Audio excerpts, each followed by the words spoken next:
U Bojniku su danas uručeni ugovori na osnovu kojih će 20 lica započeti sopstveni biznis.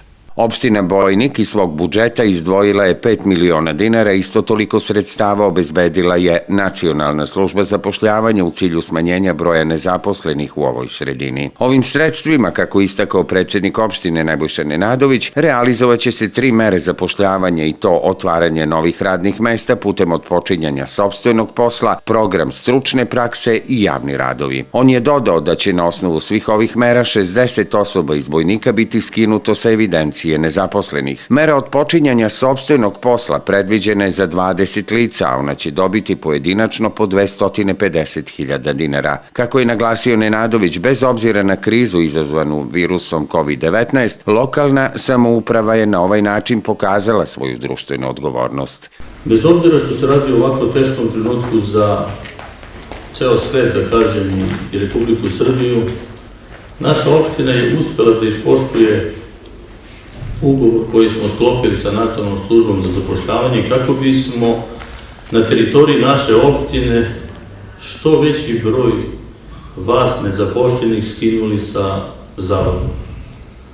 U tome smo i tekako uspeli, jer nije malo da u jednom trenutku se uplati 5 i nešto više miliona za ove programe koje sada upravo i trebate vi da potpišete.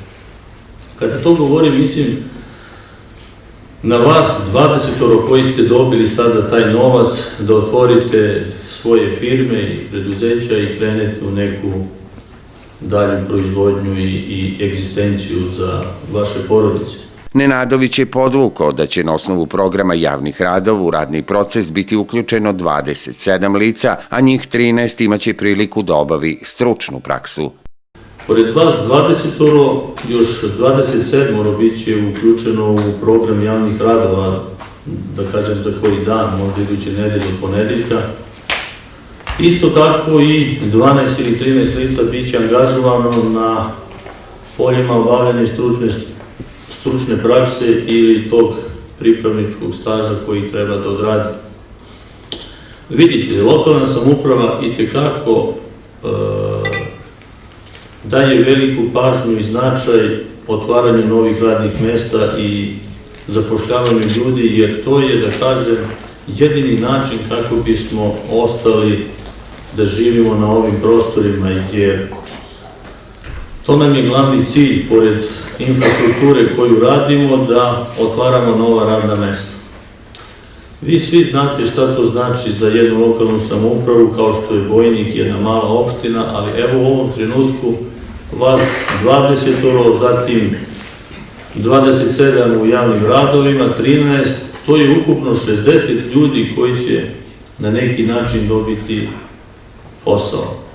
Sanja Cvetković, savetodavac Leskovačke filijale Nacionalne službe zapošljavanja, rekla je da je od ukupno prijavljenih 40 na konkurs za program otvaranja novih radnih mesta prošlo 20 kandidata, što znači da su uzete u obzir njihove ideje i dostavljeni biznis planovi.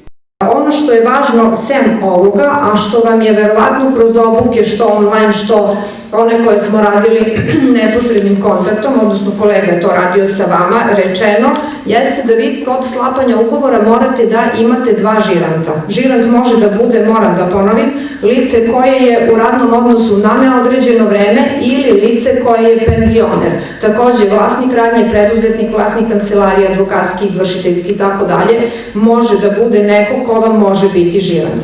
Kada svu dokumentaciju prikupite, obavezno na kontakt telefone koji su ovde navedeni nazovite da bismo dogovorili termin sklapanja ugovora, dolazite u Leskovac i obzirom da ta procedura sa žirantima traje nekih pola sata, nekada i duže, da ne bi došlo do gužvi, do čekanja, dogovarat ćemo termine, dolazit ćete onako kako bude trebalo i samo da naglasim jednu mnogo bitnu stvar kod koje dođe do grešaka, a kada dođe tu više nema ispravki, faktički ne možemo da sklopimo ugovor, to je da ono što ste naveli kao delatnost u biznis planu i prostor koji ste naveli, ukoliko se radi o vlasništvu poslovnog prostora, moraju da budu identični sa biznis planom, ne sme da bude odstupanja.